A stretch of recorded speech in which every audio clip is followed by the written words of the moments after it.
Geeks do meu Brasil, Edson Rossato aqui no programa Em Contexto, um programa que traz semanalmente entrevistas de cultura e entretenimento de quadrinhos, literatura, cinema, TV e cultura pop.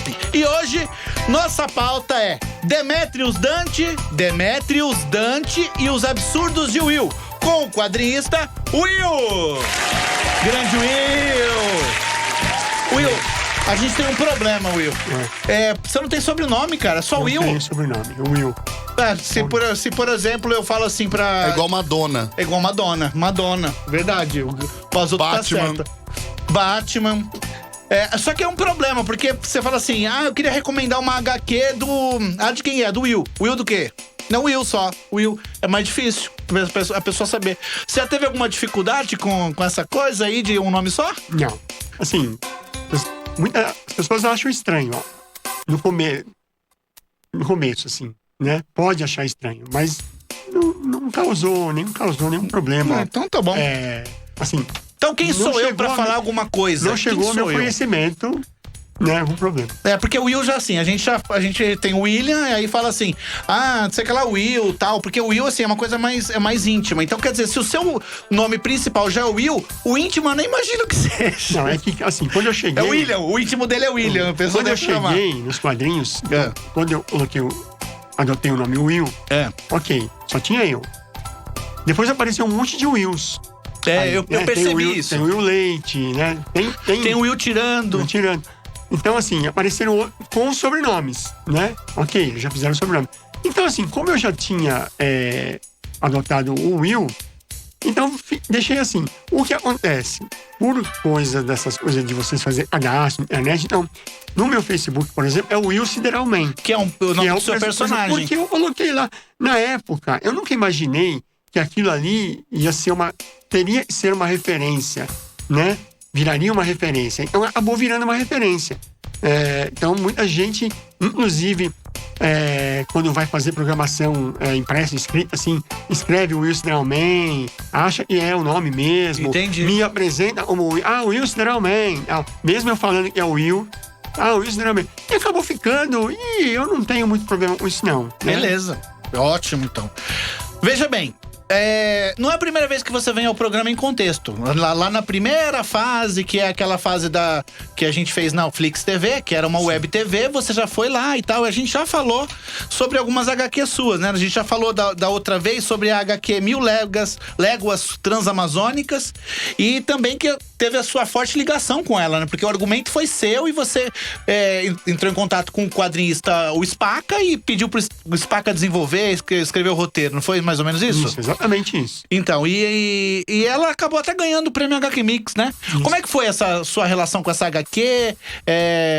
E você imaginava que ela pudesse ganhar esse prêmio?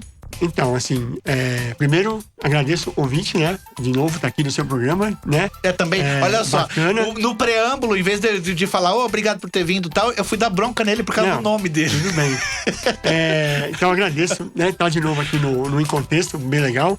E assim, antes de responder, porque já vai acontecer isso mesmo, então já a gente vai falar no laudo, porque toda vez se fala no laudo. Toda vez se fala então do laudo. Então vamos falar um abraço pro laudo, e eu vou dizer que o laudo, pra não ficar fora de nada, o laudo escreveu um texto de contracapa de uma das edições do Demetrius Dante, um texto muito legal.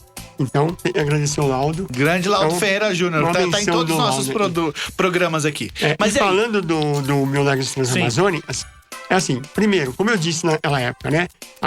Eu tinha uma ligação muito forte ali, né? Porque foi um projeto que eu tinha muito carinho por ele, né? Como ele nasceu, né?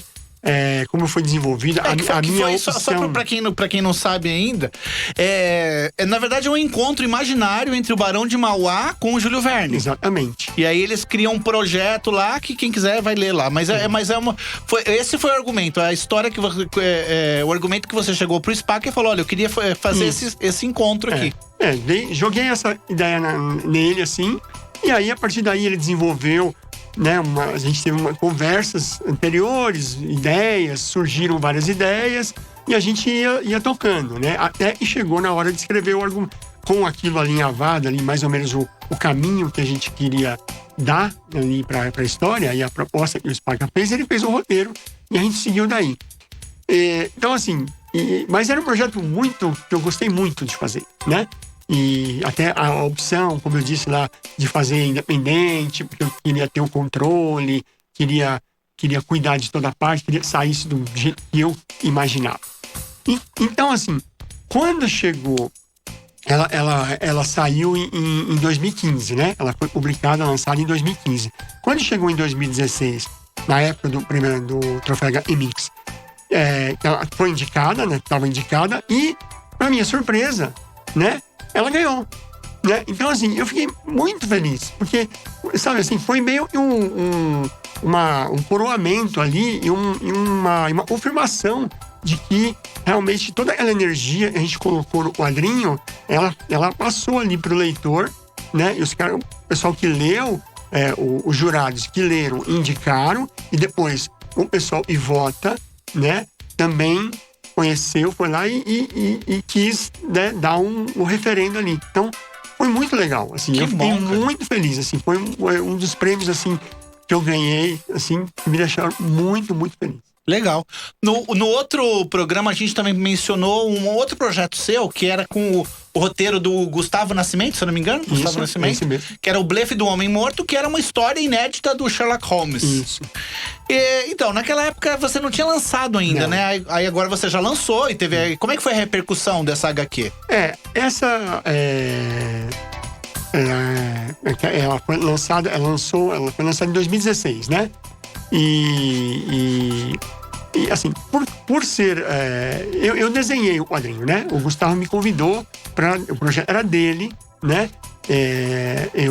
Tudo bem, né? Assim, ele me passou ali em forma de livro, eu decupei, transformei em quadrinhos e tal, mas o projeto era muito dele.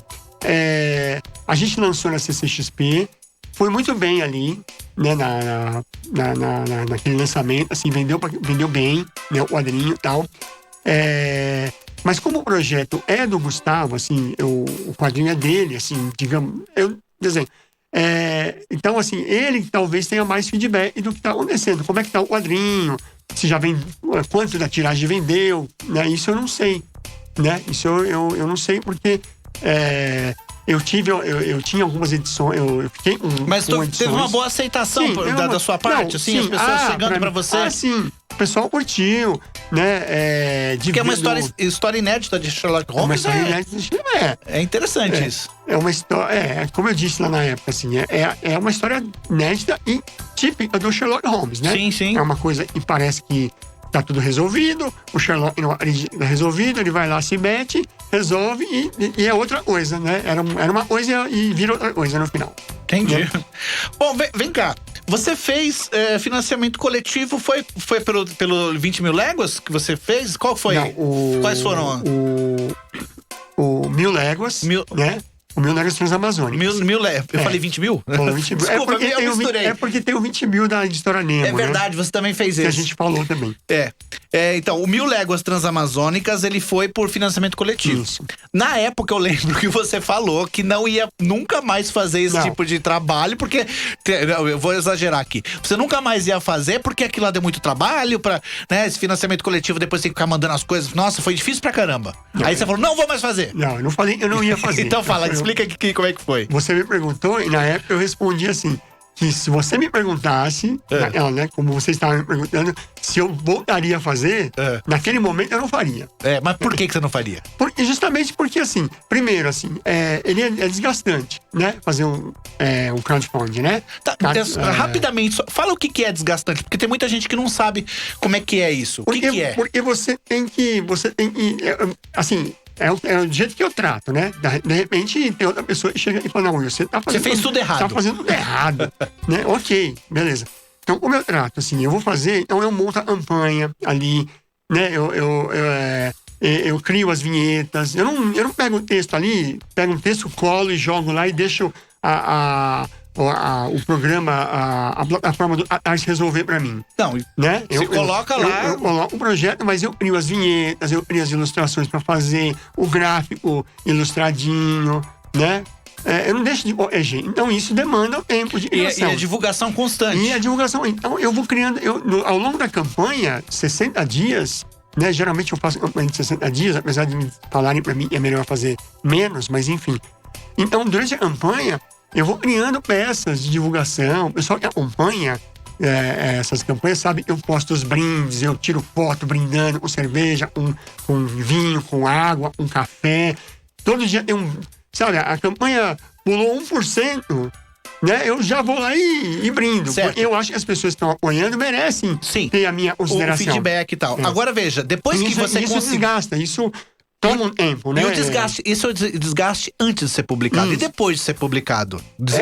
O desgaste, por exemplo, eu tenho uma curiosidade aqui. Porque tem uma das recompensas lá era o seguinte: você fazia recompensa e não era pra receber pelo correio, era pra receber em algum dos eventos que você ia. Geralmente e se a pessoa nunca ia lá e você ficava pra entregar esse negócio? Então, acontece, né?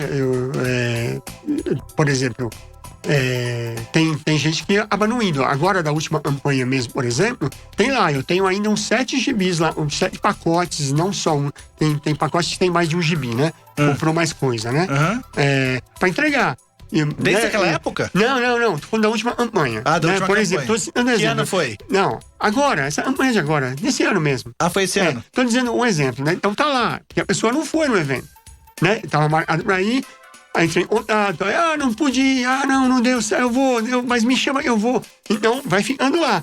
O Verne Uauá também aconteceu, terminou a campanha, sobrou lá uns 2 ou 3 que a pessoa não foi. Ficou. Porque assim, a pessoa apoiou pra retirar pessoalmente, então não tem porque você manda pelo correio. Aí às vezes a pessoa entra em contato comigo, ou eu entro em contato e falo, e aí? Né? Você vai encontrar em tal lugar? Né? Amanhã eu tô lá no X lugar. Você quer encontrar? Posso, vou, entrego. Beleza, mesmo que não seja, seja evento. Mas você falou agora isso daí, eu achei que muita gente não fosse. Falar, eu vou apoiar e tal, mas aí acaba não indo ao evento e vai ficando. No meu caso, não sobra muito, não. Não sobra porque muito, eu já ouvi a mesma estrutura que a pessoa demorou 1 ou 2 anos para poder retirar. Então, assim, é desgastante para quem faz o financiamento coletivo, que quer entregar e a pessoa acaba não pegando. Às vezes, assim, por exemplo, às vezes a pessoa entra em contato e fala assim, manda, então assim, eu apoiei pra retirar, mas não vou poder. Quanto é o correio? Me manda. Então eu pago o frete ou você me manda. Beleza, eu mando. Então acontece isso. Tá. Mas eu nunca tive, assim, nunca sobrou. Tem uma pessoa, por exemplo, do financiamento, não do 1000 Legos, mas do Demetrius Dante 3, que ela apoiou, eu mandei pelo correio e voltou a carta, né? Endereço desconhecido, mandei um e-mail, nunca me respondeu. Tá lá o pacotinho dela. Um dia, quem sabe. Se um dia ela lembrar, se esse cara eu apoiei e não me mandou ainda, aí ela vai me dar bronca, eu vou dar bronca nela também. Então tá bom. Tá, mas e hoje? Hoje você volta a fazer? Não, eu voltei, né? Eu fiz depois eu participei, não tão efetivamente no Blefe do Homem Morto, que a campanha era do Gustavo, mas eu também cuidei dessa parte de divulgação, de fazer a campanha bonitinha, as vinhetinhas, né? Porque era um projeto que eu tava desenhando, né? Eu quero que as coisas saiam bonitas, né? Assim, tem um padrão ali que eu tenho na minha cabeça. Eu fiz, indiretamente, eu fiz 2 gibis do Demetrius Dante, eu fiz. E você conseguiu chegar a 100% ou não? O número 3, ele não chegou na meta, né? Ele chegou quase na meta, né? O número 4, que era uma meta mais baixa, ele era um gibi mais simples, ele chegou na meta. Beleza. Bom, acho que eu criei um método, então eu tô mais tranquilo em fazer campanha. Entendi. Bom, vamos lá. Você falou do seu personagem Sideralman, que virou que algumas pessoas acham que é o seu sobrenome. Tem uma historinha legal, mas eu não vou contar, senão vai ficar muito longo. Tá bom.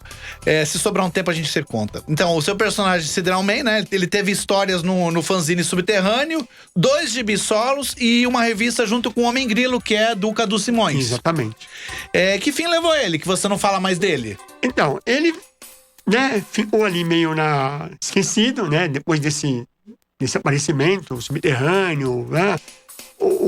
Quando teve a revista do Homem Grilo, o Cadu retomou. Por quê? O Cadu, ele se encanta pelo personagem, né?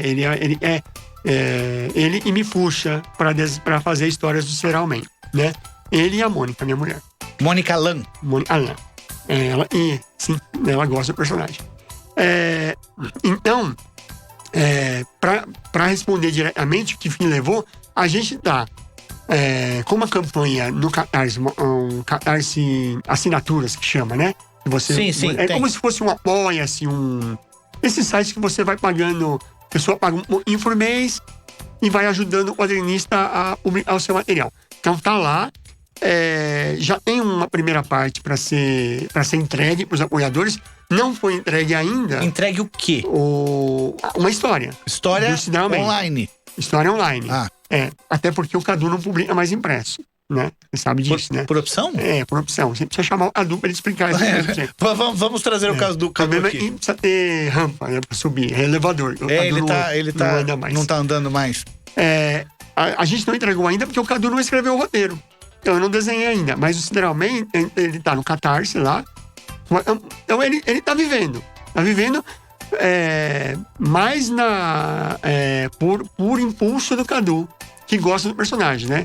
Você não gosta? Não é possível. Eu gosto do personagem. O que acontece? Eu gosto, mas quando eu iniciei essa trajetória com o Demetrius Dante, eu acabei me encantando mais com as histórias. Meu, isso tá parecendo coisa de pai que tem um segundo filho e esquece do primeiro. Eu só tenho um filho, por isso que eu só tenho um filho. Pra não correr nesse risco. Tá bom. Entendeu?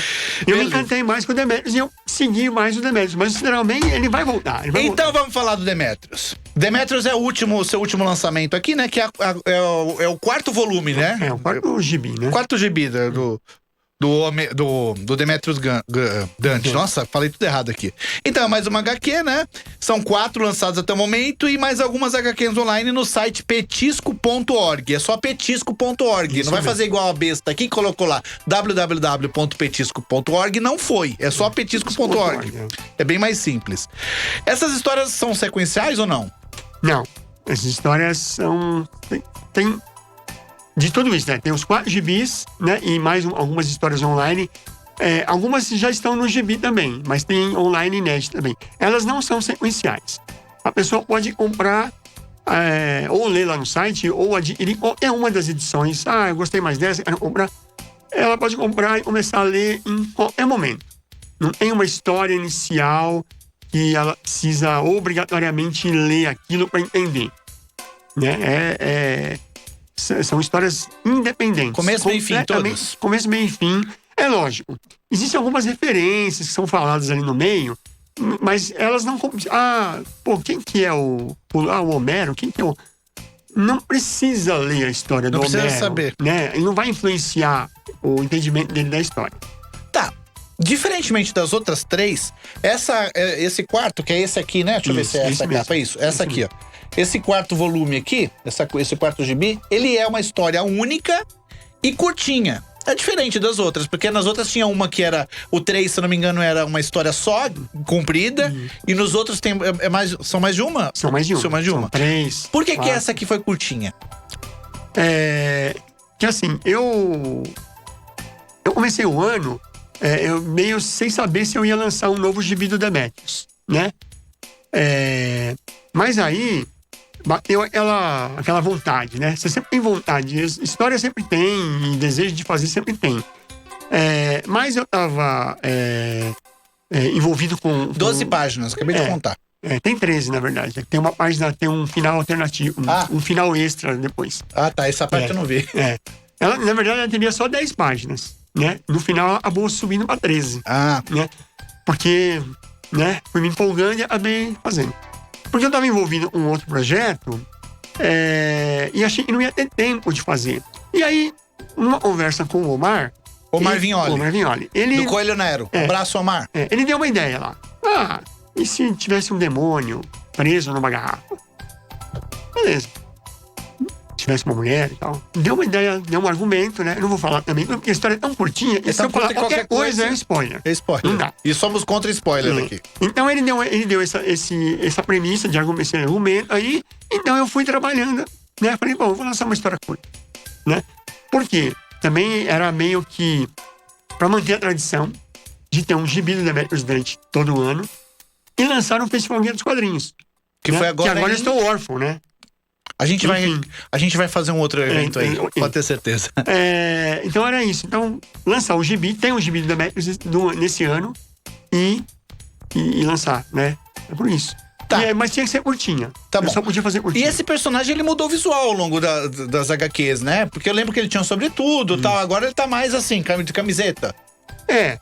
Que assim, quando ele começou a ser publicado, né? Ele entrou no Subterrâneo. Começou a ser publicado no Subterrâneo. Subterrâneo, também, ele era fanzine. Um fanzine, né? Onde eu comecei a publicar quadrinhos. Junto com... Tinha mais... tem uma turma. Samuel Bono... o Márcio, o Mansur, o Marcos, o Venceslau. Passou um monte de gente. Daniel Esteves também estava lá? Daniel passou escrevendo um roteiro. Tá. Em uma edição lá. A gente chamou roteiristas para fazer histórias. Né? Muita gente passou pelo Zine lá. Gente que só desenhou, fez só pin-up. Né? Gente que entrou, fez quadrinho, depois saiu. Ele entrou no Subterrâneo porque tinha deixado de ser publicado um personagem lá. Que era um detetive. Anos 40 e tal, né? E eu falei, saiu um detetive, eu queria publicar um personagem novo. E falei, vou fazer um detetive. Quando eu comecei a bolar o Demetrius Dante, a minha inspiração, o impulso foi fazer um detetive para substituir o que estava sendo publicado e já não seria mais publicado. E a inspiração era Dylan Dog. Por isso, Demetrius Dante, porque Dylan, Dog, tem a literação, né? Os 2 Ds. E o Hellboy. Né? Hellboy. E o Hellboy tinha a coisa capa, né? Então, na minha cabeça, eu peguei e fiz aquele estereótipo, né? Ele estive estereotipado mesmo, assim. Do sobretudo. Tipo Columbo, né? Também. Isso, também. O Columbo era uma capa de chuva. Mas enfim. Mas, bem, só que ao longo do tempo, as histórias dele se passam em São Paulo. São histórias contemporâneas, né? Eu comecei a perceber... Que aqui é quente. Né? Que não... Né? Um cara... Né? Ele mora na Praça João Mendes, né? Anda ali pelo centro de São Paulo e tal. Né? Mesmo que fosse um frio, mesmo no frio, né? Né?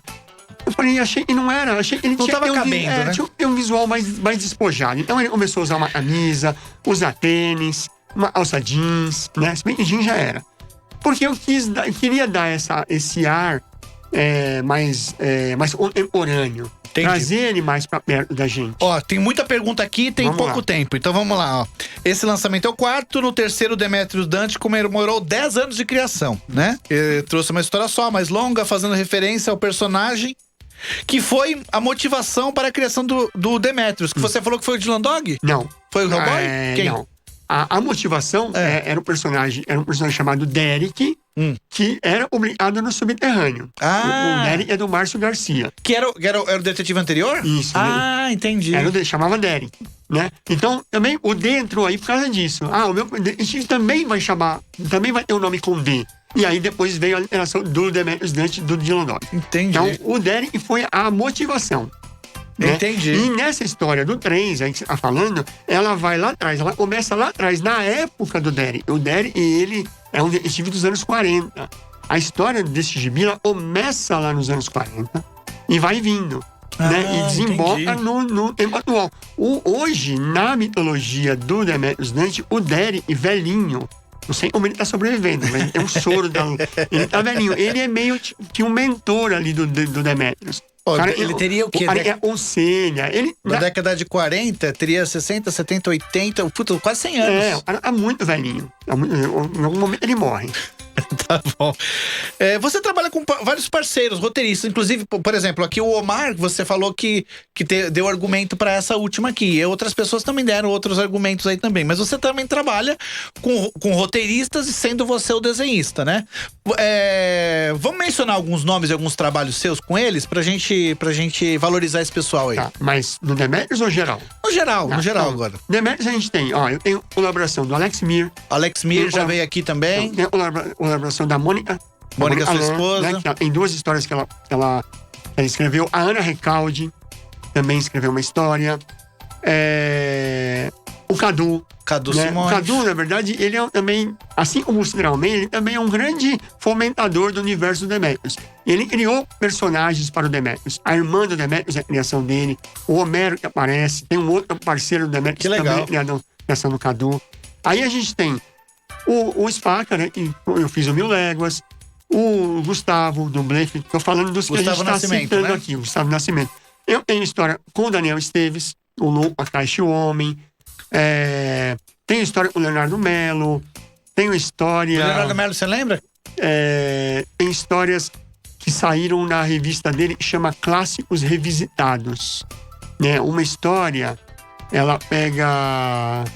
ela mistura Casablanca com mito grego. Ixi. A outra mistura quadrinhos pulp com sei lá, outra coisa lá. Beleza. Tem muita gente, assim... Então vamos passar adiante, senão eu não chego. Eu tenho 4 minutos para terminar aqui. Você ainda presta assessoria para quem quer publicar quadrinhos, como antigamente você fazia? Eu ainda presto. Como é que é isso? Assim, se você tem um quadrinho, né? Se você não manja nada de editoração, diagramação, dessa coisa de gráfica, de papel, né? Desse tipo de coisa, então eu faço isso. Entre em contato com você. Eu vou passar aqui o teu... Oh, meu Deus, como é o nome do negócio? O seu Facebook, lembrei agora. Porque ele não tem site, não tem Instagram, não tem nada. Então, qual que é o seu Facebook? Então, o Facebook é Will.Sideralman. Will.Sideralman. Will com 2 L's. Isso. Will com 2 L's. Sideralman. Isso. Aí entra em contato com ele, quem quiser. Quem quiser, entra em contato e ele presta essa assessoria aí. Você trabalhou na edição e produção gráfica de 2 projetos editados e publicados pelo Guia dos Quadrinhos. Que foi essa assessoria que você prestou aí? Que seria Os Mundos de Jack Kirby e Vertigo, Além do Limiar. Isso. Como surgiram e como foi fazer? Pra ser bem rápido, sim. Desde 2016, o festival já existia, né? Em 2016, eu estreitei um pouco mais de relação de amizade, parceria com o Edson. Edson Diogo. Você tem mania de colocar só o primeiro nome das pessoas. As pessoas têm 2 nomes, você só tem um. Você perdeu um segundo. Se você faz. Claro, tem que dar uns esporros assim, porque assim o próximo já fala assim. Então fala os 2 nomes Edson pra gente Diogo. poder. Edson Diogo. Aí a gente fez jornal, eu fiz os cards pra ele, né, do evento. Então a gente estreitou essa relação de amizade profissional. Né? E ele veio com essa ideia de fazer o livro do Jack Kirby e eu falei, beleza, cara, vamos eu achei fantástico. Vamos embarcar nisso. Foi um baita projeto. Esse trabalho aí vocês chamavam outros desenhistas? Chamamos 100 desenhistas para participar, cada um fazendo um personagem criado pelo Jack Kirby, porque comemorou os 100 anos do nascimento do Jack Kirby em 2017. E a gente chamou... E você prestou toda essa assessoria, isso, cara. Muito legal. Criou o projeto gráfico. Lógico, com o Edson ali, conversando. Não, claro. Ele editou também, né? Mas eu fiz a maioria dos contatos, né? Porque eu tenho essa rede de contatos. Ótimo. E a Vertigo mais ou menos funcionou a mesma coisa. A mesma coisa, né? Porque, mas a Vertigo era... a Vertigo já era um pouco diferente. Já eram escritores e desenhistas. Escritor e desenhista, trabalhando juntos. Para finalizar, recentemente você abriu uma exposição com seus trabalhos na Casa Amarela, Zona Leste de São Paulo. Como é que se deu o convite e que trabalhos estão sendo expostos? Aliás, estão sendo expostos até agora. Por quanto tempo? Tá valendo. Vai ficar uns 2 meses lá, segundo me informaram. Agora de junho, 1º de junho de 2019 até 1º de agosto de 2019. Tá vendo? Então você que tá assistindo isso em 2023, já passou. Já foi, já não dá mais. Tá, mas como é que é? Que trabalhos estão sendo expostos ali? Eu voltei a morar na Zona Leste. Sim. Né? E o pessoal da Asa Amarela são pessoas que eu tenho um relacionamento afetivo e profissional também, por conta de coisas que a gente viveu no passado ali. Participei do movimento popular de arte ali. Então eu já conhecia ali. E essa minha volta para a Zona Leste, ela voltou assim a estreitar os laços de amizade. E eles têm agora um espaço cultural. Bom, eu vou fazer alguma coisa aqui, né? Então, encalhou, né? Encaixou, né? Fazer uma exposição. Mas a exposição tem o quê? Desenhos? Tem desenhos, né? São desenhos atuais, né? São desenhos... pessoal, vamos fazer uma retrospectiva e tal. Mas como são pessoas que... As pessoas que frequentam lá, tirando o pessoal que já é do meu convívio ali, as pessoas que frequentam hoje são pessoas que não me conhecem lá. né? Não, eu não fiquei muito tempo longe de lá. Então eu falei, vou colocar o material atual. São coisas que eu faço. Eu não faço mais o que eu fazia há 20 anos atrás. Eu faço agora. Então eu achei por bem montar uma exposição. Então tem página do Demetrius, tem Velho Mauá, tem Sideral Man, né? Tem isso, tem capa de livro. Legal. Né? Que das pessoas da Asa Amarela é o Akira Yamazaki, ele é um poeta. Eu fiz toda a produção gráfica também do livro de poesias dele. Né? Então tem lá. Legal, bastante coisa. Esse vínculo aí. Beleza, olha. Ele falou o Facebook dele, que é Will, com 2 L's, ponto, Sideralman. Eu vou falar o meu Instagram, que é Rossato, com 2 S, 2 T's, né? Rossato.edson. Esse é o meu Instagram. E você também pode seguir a Rádio Geek nas redes, tanto Instagram, Facebook e YouTube. @RádioGeekBR. Will, obrigado por ter vindo, cara. Você é parceiro aqui. Obrigado mesmo. E vamos que vamos. Vamos que vamos, obrigado. Rádio Geek, apaixonados por quadrinhos. Hora do intervalo comercial. Segura um pouquinho aí, ó.